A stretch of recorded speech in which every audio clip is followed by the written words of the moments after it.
guys, how's it going? Back here at Rob's again with a another really rare and early fan. This is a Westinghouse Tesla, which it's kind of hard to believe that I even have this in front of my eyes. I never thought I'd see one in person, but here we are. It's a tag for it. This is a really, really neat piece. I don't know much about these at all, so I'll probably let Rob do a lot of the talking here, but these are another very early rare fan. So, you want to give us the rundown, Rob? Yeah. So this is an 1898 Tesla. The reason I can say that it's 1898 and not like 1896 or 1900 is there's a lot of details in this particular model versus, say, the earlier ones, which have the most famous is the cast tag. So this one's got a stamped brass tag on the back of the motor. The earlier ones actually had a cast tag that was a little bit wider and a little bit taller. Very ornate cast tag. They're beautiful. But the other difference between this one and the cast tag models is the vents were actually much larger. They had much larger openings, so you could see more of the coil. The vents are a little bit more narrow. Huh. That's wild, though. You could still see the entire stator and stuff in there. That's the one thing I really like about these fans, and that's what really set it apart from everything else, is the fact that when this is running, you can actually see the rotor turning, especially from the back. It's a little hard to see with this light. Spin this around. There you go. You can kind of see it in there. The entire rotor in there. Wow. It's like a big wagon wheel. Yeah, that's pretty neat. The first time I ever saw a Tesla was in a video done by the late Fred Berry. And he had a lot of high dollar, beautiful fans. He had a 5-strut version of this. This one's a 4-strut. Some of them had 5 struts, which I thought was cool, but those are hard to find. And they made them from, I believe, as early as 1894 all the way up until about 1902. This is a pre-1900s model. Yeah, some really neat detail too, like the ornate base here and everything. Actually goes into the bottom of the motor casting right there and just kind of flows down and out. It's a very simple, but it is also a very ornate design at the same time, because the motor is very simplistic, but it just has that nice look to it. Yeah, I like the way that the blades look too. They're really nice and wide. Yeah.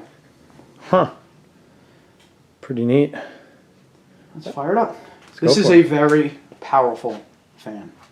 It is not weak by any means. Interesting.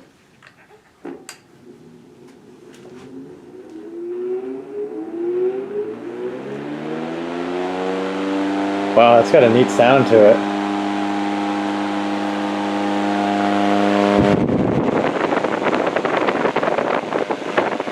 The amazing thing is how far this thing throws the air.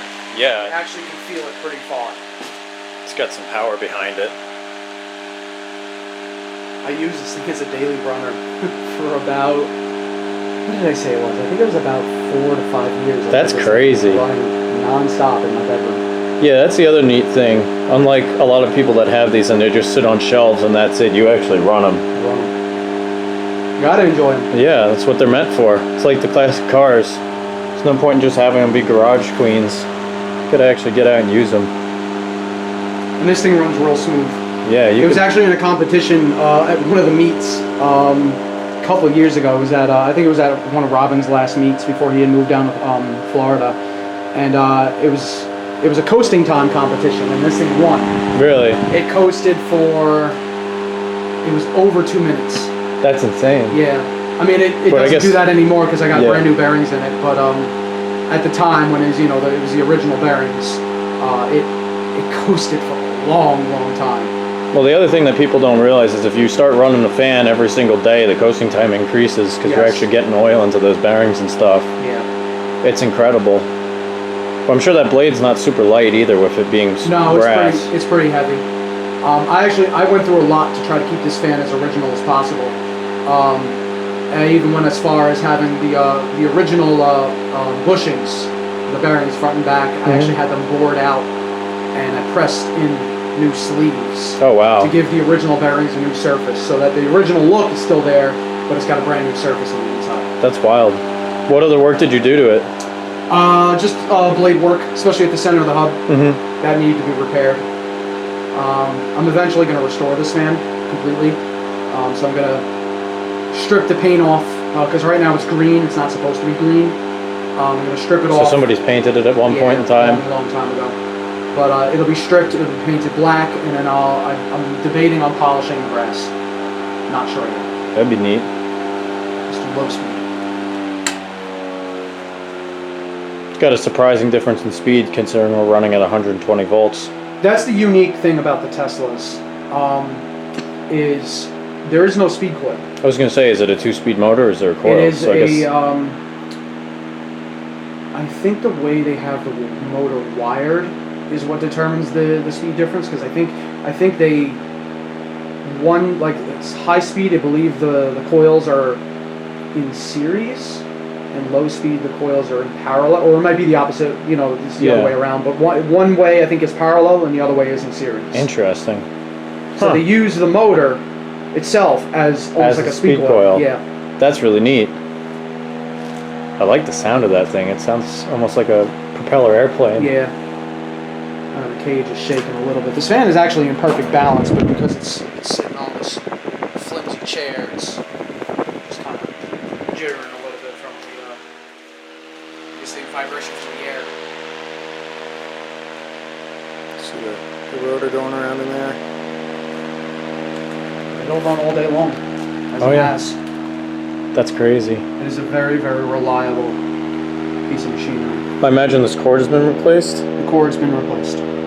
But it's still got an original Edison style yeah. Edison screw-in light socket plug on it, which is pretty neat. Cool. Back up to high here. I love the sound of that. It's got a neat motor sound. Alright, let's see what it's got for a spin down. Switch has got a hell of a throw on it too, that's pretty neat.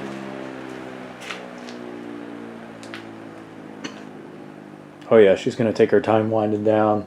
The weight of that blade, solid brass, and the massive rotor inside that. Oh yeah. Inside that motor housing, it's going to take some time to.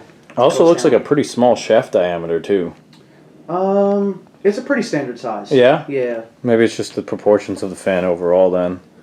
It's not a 12-inch. It's actually a 13-inch. Really? Yes, it's an unusual size. So it's in the classification of like the 12-inch range. You know, it's not a 16-inch, but it is. Yeah. It's an unusual 13-inch blade. Well, I guess for something this early, they didn't really have standard sizes yet, really, No. I'd imagine. No, the standard size came when the Westinghouse Pancake came out, and that was after this. Wow. Very neat. Go ahead and get that wind-up sound again. Oop. Did I miss low? Just plugged in. Oh, sometimes there's an EJ. Oh, there we go.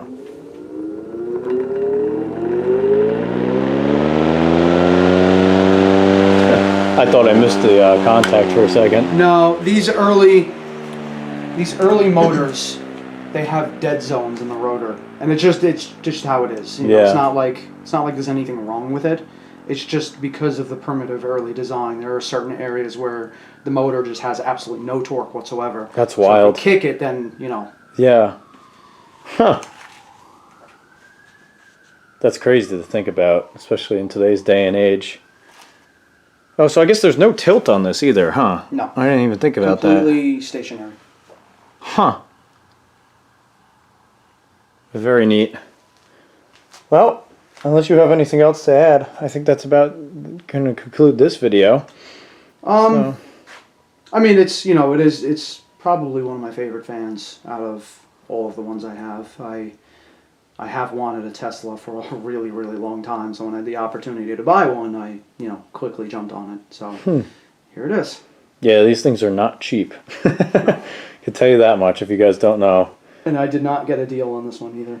No, these are probably worth several $1,000s. Yeah, roughly $4,500 range. Wow. Depending on condition. That's crazy. But anyways, hope you guys enjoyed this look at this really early neat fan here. If you did, I'd appreciate it if you guys could hit the little like and subscribe buttons. As always, feel free to leave a comment if you have one. And we'll see you in the next one.